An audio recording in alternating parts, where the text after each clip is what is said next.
Auzu billahi minash shaitanir rajim. Bismillahir rahmanir rahim. Anga foli be malien be djien fantan nani bela. Assalamu alaikum wa rahmatullahi wa barakatuh. Shwala baye de Razul Fakar. Anye video do circuler toy. Anga jamana kono.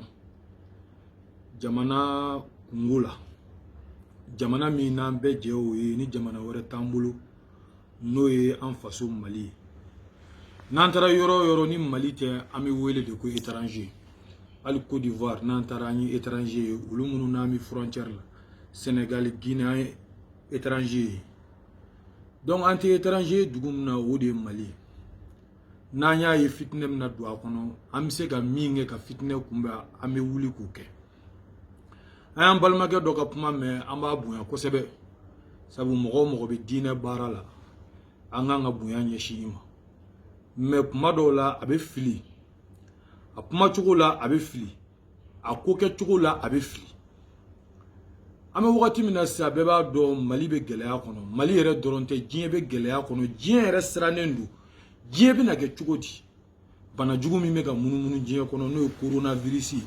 O kembe ka djien be kamana gwa. Américain te américain, français te français. Irishi te irishi. Djien yere puissance ou Angleterre be kamana gwa nenu. Mogo mi manto période la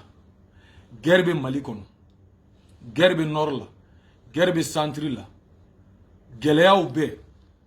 mogo mi manto kono kibina Bamako fene la wuli ka Bamako chauffer kuma be daele nga tugu président nga démissionné awe jamakulu dori akona nyinoko aw ti Mali be représenter akona nyinoko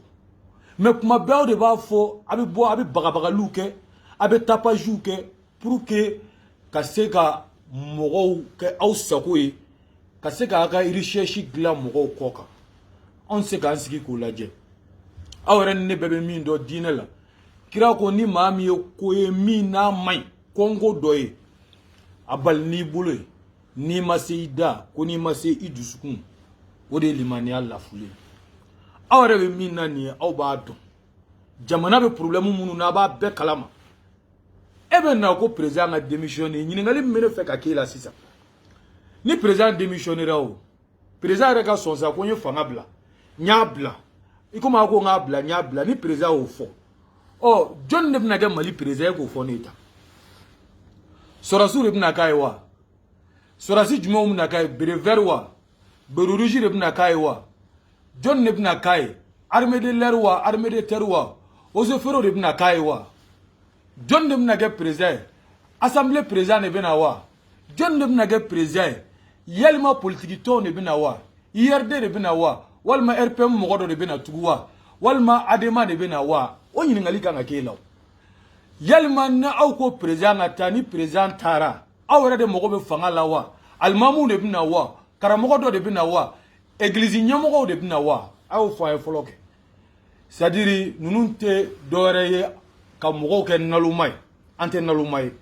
nga ubise ke e dusu la bodoro parce que problème do bi dala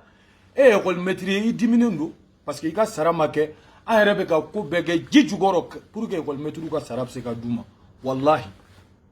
nga ubu profiter mogo ka geleya de fe ya école maîtrise dusu ka shilenu wa couvre feu kumbe mogo dusu ka shira kodo kera sanno anga région na mogo son jalenu jamana koni kono o te bala donc o profiteli kana ni kojugu wore muye nunu dusu kashile mindo kaseka u profiter oluka dusu kashi fe ko jamala bo afamune nu sina ame ko nye don nebe min fo mbalmake akani ko nunu dabla tinsa uku joanga jamana katanyesa uku joanga jamana kan ninaklisa nota ambe bise kan nyugonge o ni tara fanga kontru konna mogo mana tula kabala djien da domina ni bo o kosugu ke mogo do be chei no fe oye ko yere tabolo de jamana bek mais anga président asabalenu al sama nyina fe akasabali parce que comme mi sena akunti dore ye ni kuma jugu fora walma na fora ga démission ni dusu be bo ni dusu bora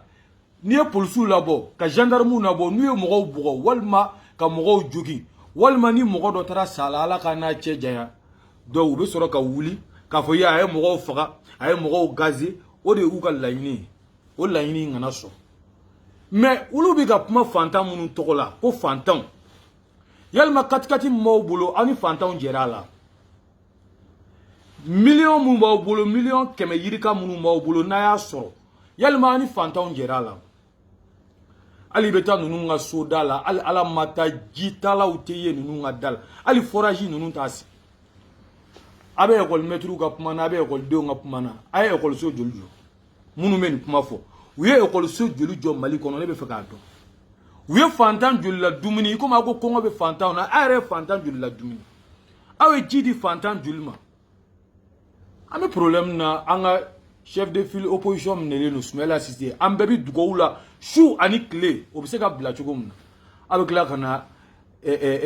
a fɔ ko jamana ɲɛmɔgɔ k'o ka démissionner tiɲɛ yɛrɛ yɛrɛ la a yera i bɛ ka ɲɛ la wallahi billahi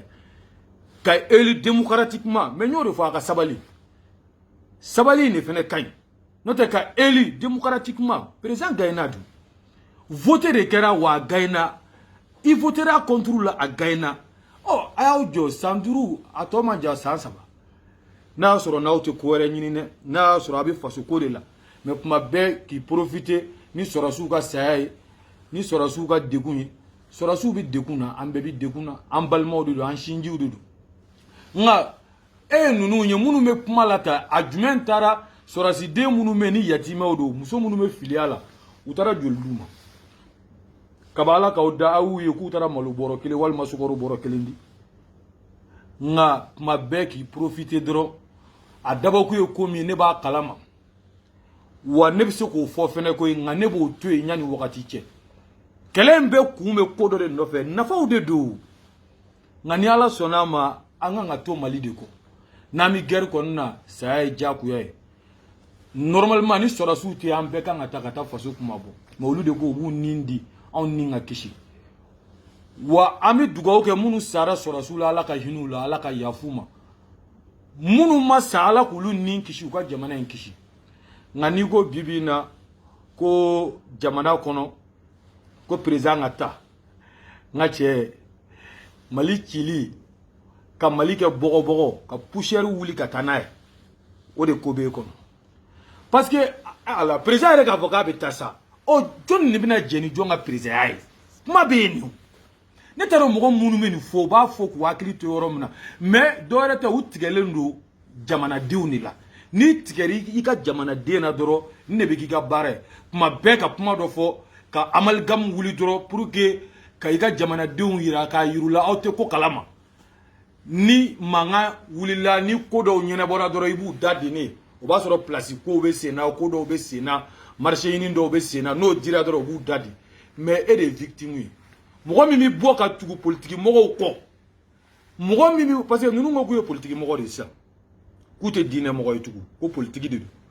ɔ mɔgɔ min y'i to wajulu la ka ban wajulu ma k'e bɛ politique de kɛ mɔgɔ min y'i to alimamiya la ka i ka alimamiya bonya to yen ko politique i ye kabako k'i yɛrɛ la dɛ